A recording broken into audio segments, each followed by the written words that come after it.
Hey everyone, welcome to Reality TV News Update, the place where we bring you the latest updates, fun moments, and behind-the-scenes stories you won't want to miss. Survivor 50 is meant to be a celebration of the show that has taught us how to outwit, outplay, and survive since 2000. However, picking a winner is hard because there is so much competition from a huge all-star cast. The Survivor 50 cast, which includes legends of the original era and the new, is staggering, albeit missing a few people I wish were playing. While this isn't about the fact that I would have loved to see Jerry Manthe, Amanda Kimmel, or Sean Rector play Survivor again, I'm acknowledging that there were many Survivor players I felt were kept off the docket. Regardless of the castaways I wish were playing on Survivor in the hands of the fans, those who were actually in the game are iconic in their own ways. With a cast full of robust players from classic seasons, including the original Survivor heartthrob Colby Donaldson and competitive threat Stephanie LaGrossa Kendrick, Survivor 50 will also feature players viewers may recognize from more recent seasons. Survivor 49 winner Savannah Louie and Survivor 48 winner Kyle Frazier are among the new era faces. My winner pick, however, is none of those icons. Instead, I'm betting on someone who should be familiar to all Survivor fans. Someone who, for the last 2 decades, has deserved to win nearly every season they've competed on, but has always come up just short of taking it home. Yes, I'm betting on Cirie Fields, a household name. Why I think Cirie Fields will win Survivor 50. I understand that this is Cirie's 5th time choosing to play Survivor while donning a buff. Technically, it's the 6th if you count Australian Survivor versus the World, which I absolutely do, unlike Jeff Probst. I understand that in the majority of the seasons Cirie has played, she's come so close to the end that she can practically taste it, but has failed to take the win. And I understand that Survivor 50 is meant to be more challenging, more strategic, and more intense than past seasons. But if anyone can take on the highest level of Survivor possible, it's Cirie. Cirie is a strategic genius who has outwitted nearly everyone she has ever met. She has played with the best of the best and has clearly demonstrated that she knows Survivor. Despite the fact that Cirie has never won the $1 million prize on Survivor, she has long been one of the best players to never win. From her incredible ability to skirt around tribal council votes to her alignment with the Black Widow Brigade, Cirie has done everything a Survivor castaway can do besides win the game. There are no true spoilers out about who wins Survivor 50 as of yet, but in a video Cirie posted immediately after filming the season, she shared that she was proud of her game in a way that left me convinced she's taking the win. Revealing that it was the best season ever, Cirie made it clear that she was happy with what went down in Fiji. Other returning players that I think will go far in Survivor 50. With so many castaways in the mix, Survivor 50 is going to be a mixed bag in terms of who does well and who sinks quickly.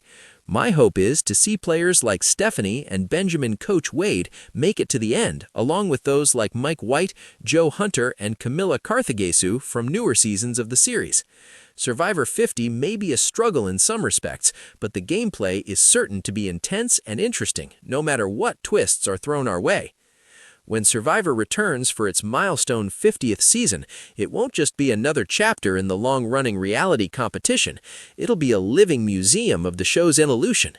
50 seasons in, Survivor has transformed from a raw social experiment into a finely tuned strategic battleground where advantage management, social awareness, and narrative perception matter as much as physical endurance.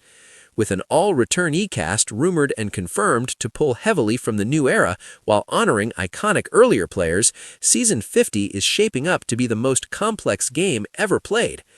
Predicting a winner in a season like this is notoriously difficult. Veteran players arrive with reputations, pre-existing relationships, and years of hindsight. Some are legends burdened with threat level. Others are new-era tacticians hungry to prove they belong in the pantheon. And hovering over everything is the awareness that this is Season 50, a moment players know will be remembered, analyzed, and debated for decades. Still, patterns matter. History matters, and when you break down how Survivor is played now, especially in returnee seasons, a clearer picture begins to emerge of the type of player most likely to win the anniversary season. What Survivor 50 is really about. Anniversary seasons don't just reward flashy gameplay, they reward adaptability. In seasons like Heroes vs. Villains, Cambodia, and Winners at War, the eventual winners didn't dominate every episode. Instead, they understood timing. They let bigger targets clash. They made moves that were legible to juries but subtle enough to avoid early execution. They managed perception as carefully as advantages. Season 50 will likely amplify this dynamic, with producers expected to lean into new era twists, shorter cycles, abundant advantages, and fast-moving tribal councils. The game will favor players who can process chaos without appearing threatening. That immediately narrows the field. The most significant challenges are reputation and target management. One of the harsh truths of Return E-seasons is that legendary status can be a liability. Players who defined earlier eras often struggle to get traction because everyone knows their playbook. If you're known as a challenge beast, you're targeted at the merge. If you're known as a strategic mastermind, you're watched from day one. If you've already won, you're assumed to be dangerous, even when you're lying low. The cast of Season 50 is said to include winners, near winners, and new era stars. That means threat levels will vary wildly, and smart players will exploit that imbalance. The likely winner is not the loudest strategist or the most famous name. It's the person who can blend, someone respected but not feared, visible but not dominant, strategic but socially embedded. The new era advantage. One of the most important factors in predicting the Season 50 winner is the growing dominance of new era players. Since Season 41, Survivor has emphasized adaptability over loyalty, flexibility over long-term alliances, and speed over endurance. Advantages expire quickly, alliances change constantly, and tribal councils can change in minutes for players from this era. Trust and numbers are frequently discussed by players of both the old and new era. New era players talk about options and paths. In a mixed cast, that mindset matters. When a plan fails, a new era finalist does not get scared. They expect it. They don't cling to alliances, they manage relationships, and they understand that juries now reward self-awareness as much as control. Explaining why you didn't make a move can be just as powerful as explaining why you did. That gives new era returnees a significant edge, especially those who made deep runs without winning. The ideal Survivor 50 winner profile. If you were designing the perfect winner for Season 50, they would likely have the following traits: a strong but incomplete resume, someone who made the finale or final five but didn't win, giving them credibility without the already won stigma. High social intelligence, able to maintain trust across fractured alliances. Ability to moderately challenge, useful during crucial times but not sufficiently dominant to be targeted early. In today's game, narrative awareness is knowing how juries think. Low emotional volatility. Chaos will be constant, calm will be currency. This person doesn't need to control every vote. They need to control how they're perceived. Flash games will fail. In anniversary seasons, players often feel pressure to play big. That force is lethal. History shows that big, early moves in returnee seasons rarely translate to wins. They create resume lines, but also enemies. Any overly aggressive strategist becomes the obvious next boot once immunity slips, because there are so many experienced players in the game. Players who overplay advantages, orchestrate blindsides in public, or insist on being seen as the mastermind will likely be punished in Season 50. Instead, the winner will probably execute one or two decisive moves late, moves that reshape the endgame without exposing them earlier. Anniversaries are won by being subtle. The jury factor. What will matter most? Modern juries are not bitter, they're analytical. Especially in the new era, jurors want to know, did you realize where you stood in the game? Did you adapt when circumstances changed? Have you established connections outside of your primary alliance? Did you own your mistakes? This will be magnified for Season 50. Jurors will be comparing not just gameplay, but legacy. They'll ask whether a finalist evolved from their original season, whether they learned, whether they honored the spirit of Survivor while mastering its modern form. That favors players who are reflective and articulate, those who can tell a clear story of growth and intention. The most likely winner archetype. Taking all of this into account, The most likely winner of Survivor 50 is a new era winner who came close to winning, played a game that was socially adaptive, stayed out of the spotlight early, and took control in the end without hurting allies. This player probably wasn't the face of the season until the last few episodes. They likely survived multiple tribals where plans collapsed around them. They probably voted incorrectly once or twice, but used those moments to reposition rather than spiral. By the finale, their game looks inevitable in hindsight. A hypothetical winning path. Here's what a winning Season 50 trajectory might look like. Pre-merge, builds cross-alliance relationships, avoids being the planner, contributes enough in challenges to be valuable but not threatening. Early merge aligns with larger targets in a loose manner, allowing them to take the heat while still quietly influencing decisions. Mid-merge chaos, loses an ally or misreads a vote, but uses social capital to recover quickly. Late game, orchestrates a single high-impact blindside that removes a frontrunner. Finale, they sit next to players with weaker strategic narratives if they win or influence the final immunity or fire decision. Final Tribal Council clearly articulates a flexible, people-focused strategy that adapted to the most unpredictable season ever. That is the template. So, who wins Survivor 50? Without locking into a single name, the safest prediction is this: Survivor 50 will be won by someone who represents where the game is now, not where it's been. The winner will honor the show's history without being trapped by it. They'll respect legends without trying to outshine them, and they'll prove that after 50 seasons, Survivor is still a game about people first, strategy second. The big anniversary season won't crown the loudest player, the most famous returnee, or even the most aggressive strategist. It will award the most knowledgeable. And when the final votes are read, fans may realize that the winner was hiding in plain sight all along, exactly how Survivor likes it. When Survivor reaches its landmark 50th season, it won't just be celebrating longevity, it will be celebrating evolution. Survivor is one of the few shows on television that has reinvented itself so many times, and Season 50 is expected to bring that history into sharp focus. The anniversary season is shaping up to be a clash of philosophies, playstyles, and legacies, because the cast is entirely made up of returning players from multiple eras. Predicting a winner in this environment is difficult but not impossible when you look at how the game is played today.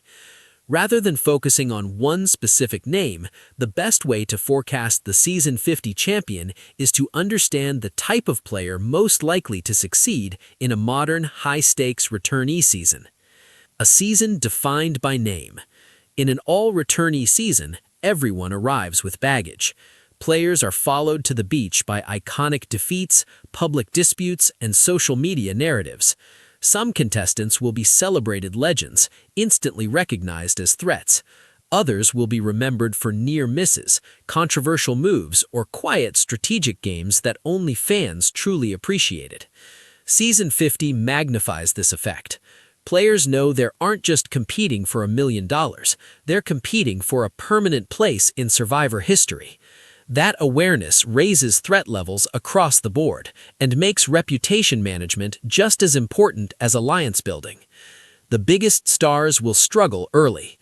Being labeled the best or the most dangerous is rarely an advantage in returnee seasons.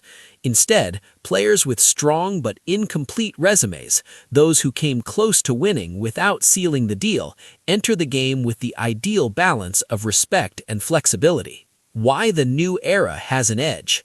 One of the clearest patterns in recent Survivor seasons is how differently the new era players approach the game. Since Season 41, the show has emphasized speed, unpredictability, and constant adaptation.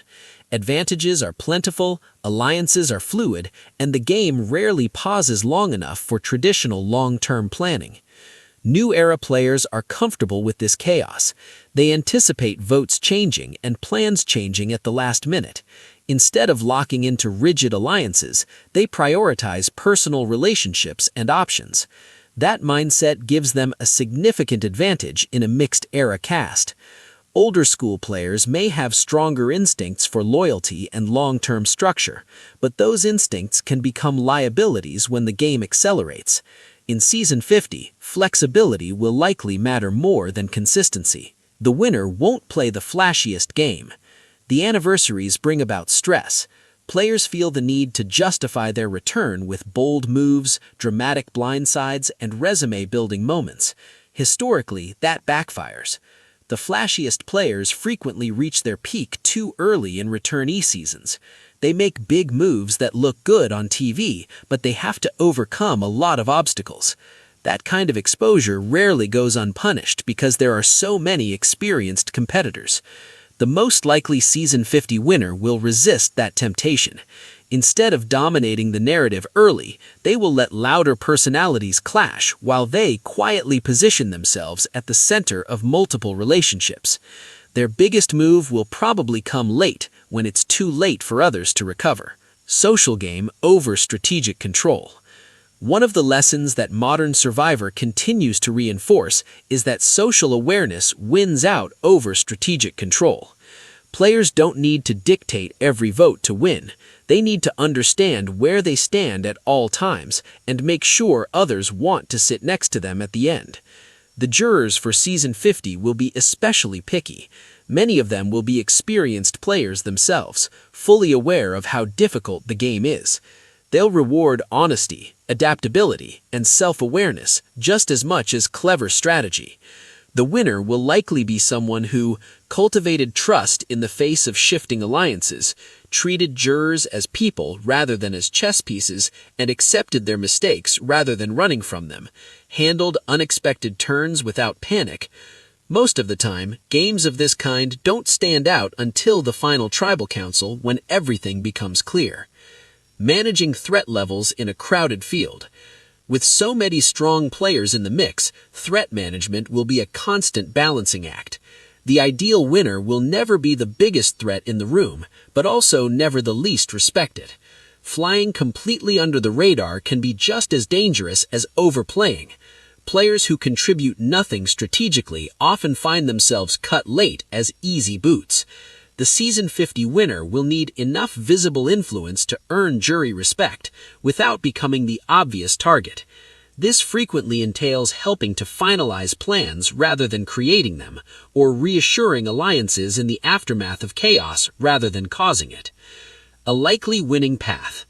A realistic path to victory in Season 50 might look like this. Pre-merge, focus on social bonds and tribe strength, avoiding being the leader. Early merge aligns with larger targets in a loose manner, allowing them to take the heat while still quietly influencing decisions. Mid-merge chaos loses an ally or misreads a vote, but uses social capital to recover quickly. Late game orchestrates a single high-impact blindside that removes a frontrunner. Finale, they sit next to players with weaker strategic narratives if they win or influence the final immunity or fire decision. Final Tribal Council clearly articulates a flexible, people-focused strategy that adapted to the most unpredictable season ever. That is the template. So, who wins Survivor 50? Without locking into a single name, the safest prediction is this. Survivor 50 will be won by someone who represents where the game is now, not where it's been. The winner will honor the show's history without being trapped by it. They'll respect legends without trying to outshine them, and they'll prove that after 50 seasons, Survivor is still a game about people first, strategy second.